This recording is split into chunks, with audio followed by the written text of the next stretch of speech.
Hi, everyone. Welcome back to Yachting International Radio. This is Diversity in Yachting. I am your host, Gabriela, and today we are joined with Chief Stew Inae Albury from the Bahamas. Hi, welcome to the show. Hi, thank you. So it looks like you're on a boat right now, right?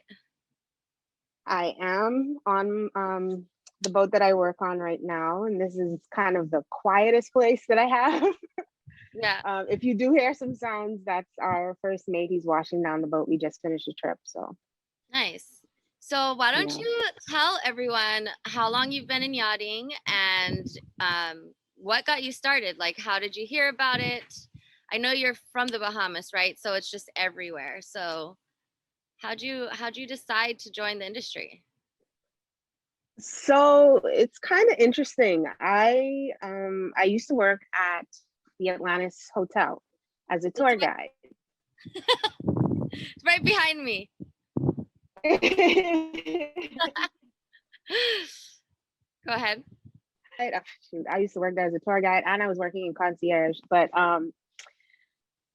every day I would come to work and I would see these boats coming in and out, and I was curious. So I wanted to know, you know, where the boats are coming from, what are they about? I just didn't know. And I kind of did like a dock walk, I guess, to the dock master's office. And I was asking the people there, like, what do these boats do? And they were telling me, people come there, they're either owned by the people that are on the boat or they charter them. And so I kind of learned that way. But my goal was actually to work on a cruise ship. So I was like trying to get started in the cruise ship industry. And I kind of stumbled into yachting, if that makes sense, because Okay. I was just being nosy one day. Yeah. So were you already on your way to working on a cruise ship and getting your certifications done and then changed your mind, or did you actually get to work on a cruise ship? No, I didn't get to work on a cruise ship. I was thinking about it. So I was doing a lot of research before I did it. I didn't get to work on a cruise ship. I was literally just doing research to work on the cruise ship. And I was like, all right, well, that's what I want to do. And then when I saw the boats, I was like, this seems a bit more interesting. And I changed my mind in researching for cruise ships. Okay. I like you went from, so you were working in hospitality already and you were thinking, how can I do this on the water? What? Is someone talking to you? Yeah, sorry, that was my captain. Oh I no. have to print something, but go ahead with the question. Sorry. I was just saying that your timeline is like hospitality, and then you're like, how can I work on the water? Cruise ship, and then yachting. That same thing happened to me in the beginning. I wanted to work on a cruise ship. I got hired for one of Norwegian cruise ships or something. I don't even know the name. It was called like Pride of America. It was in Hawaii. And then I turned it down. And then I was gonna work for an airline as a stewardess. And then I was like, no, I don't want to do that. And then, here I am. So I feel like it's always the same thought process. Can you hear me? Right. Yeah, I feel so too. And I always liked the hospitality industry because I always enjoyed meeting new people and learning different backgrounds of people. That's why I enjoyed being a tour guide so much, because the clientele that we would get from in doing the tours were from cruise ships, people from cruise ships. So I would meet a whole bunch of new people every single day. Yeah. So that I always enjoyed hospitality because of learning and meeting new people and asking about different backgrounds, because you get to do stuff like that. You get to be kind of personal with your guests. Yeah, definitely. So what are you and Katie doing together? Are you guys doing something together with that has to do with diving or a giveaway, or what did I hear about this? Because Katie talked about you when I interviewed her and she was telling me about something you guys were doing together.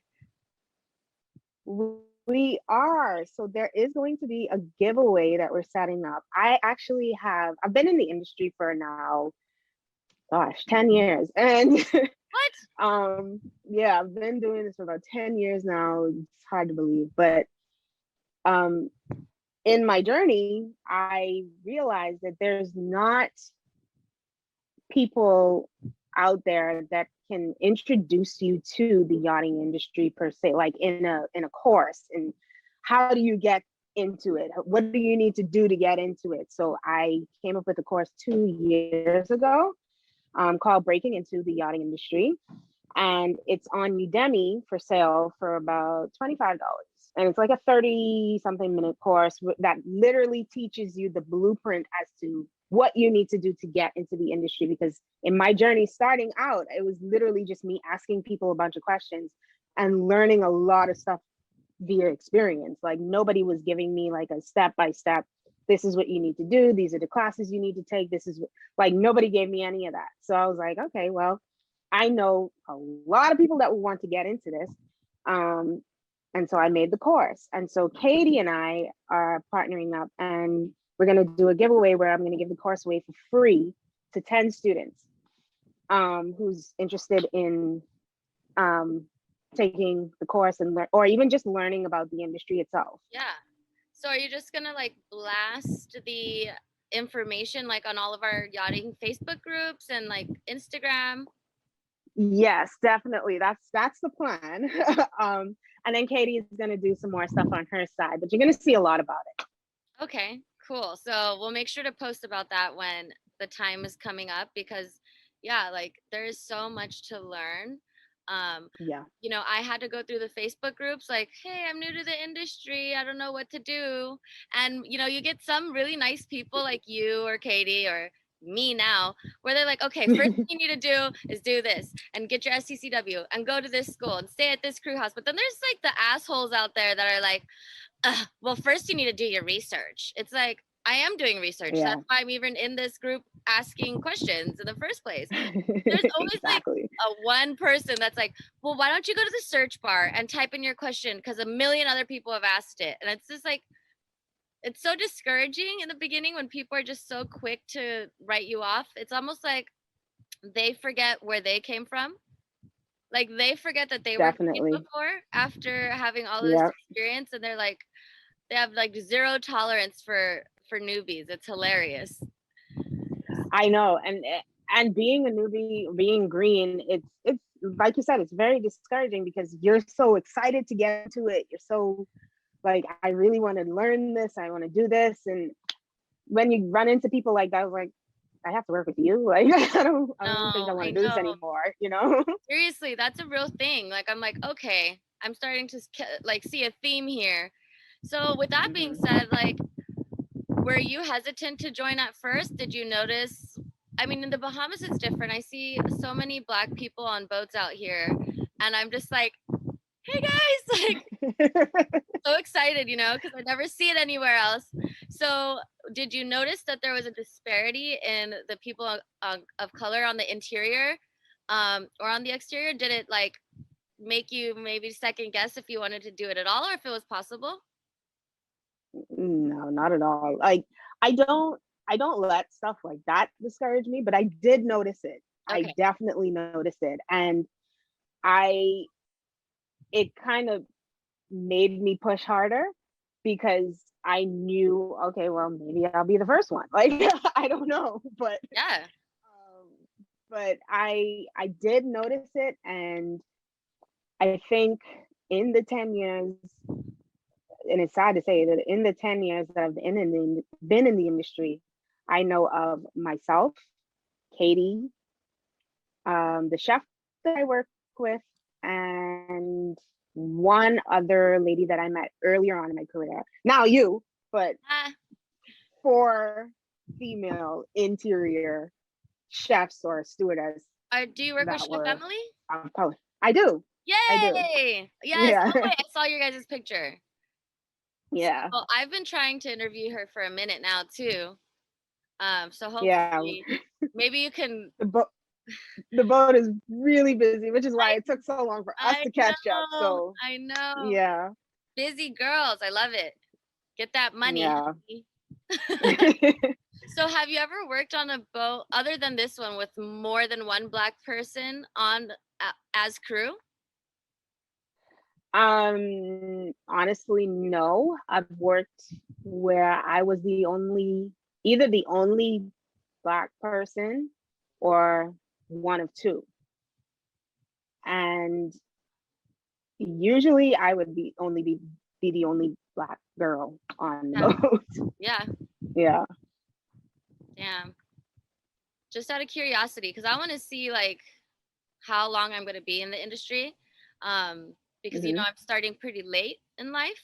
So being, you know, 33 as a junior anything is not really where I want to be. I want to move up really quickly. But I want to know, how long did it take you to become chief stew? And was that always your goal? No, it wasn't always my goal. I did want to become chief stew, but if it didn't happen, then it was like whatever. Yeah.